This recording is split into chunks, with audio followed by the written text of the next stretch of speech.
years ago, he worked in the same office as my husband. I thought he was just a terrific guy. This was long before he even thought about running for office. And, you know, I would sit around the coffee table, or the breakfast table in the morning with my husband, just recently. And I'm moaning and groaning about everything in Washington.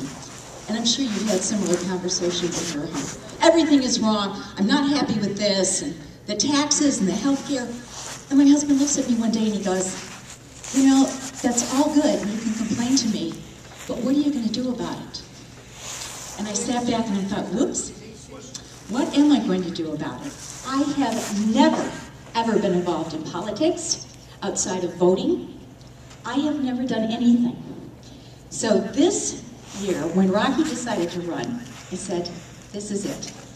This is the year I am getting involved. We all need to be involved because Rocky is our candidate.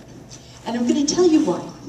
As we sit there and we all say, okay, we need somebody to represent us in Washington who is a business person.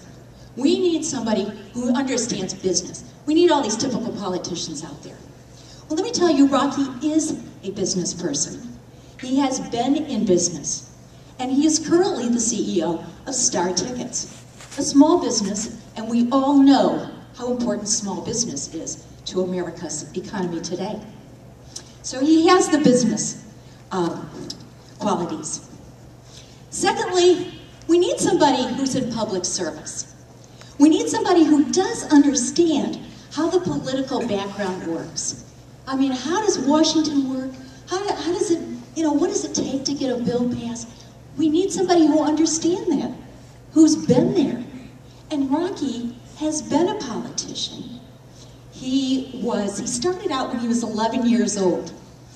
He didn't get elected when he was 11, but as 11 years old, he started out campaigning. He has always loved politics. He understands how it all works. And he was a state rep from the Farmington Hills area, and he did a fabulous job there. And he also became the youngest majority leader in a state house anywhere in the nation when he was in office. Again, very successful career there, and was term limited out. And third, we need somebody who really understands the military, who really knows what is happening that will secure our safety here on these shores. And let me tell you, Rocky has been there. Rocky is in the military. He has had not one, not two, but 3 tours of duty overseas. He worked his way up to become a major. He is the type of person who will serve his country, not because it's glamorous and you get your face on CNN, but because he's going to work behind the scenes when it's not so glamorous, and he has done that. He walks his talk.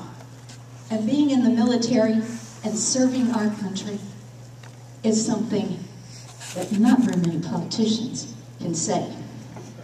They can talk about it, but until you've lived it and experienced it, you really don't know what you're talking about. Rocky, a few things you might not know about Rocky.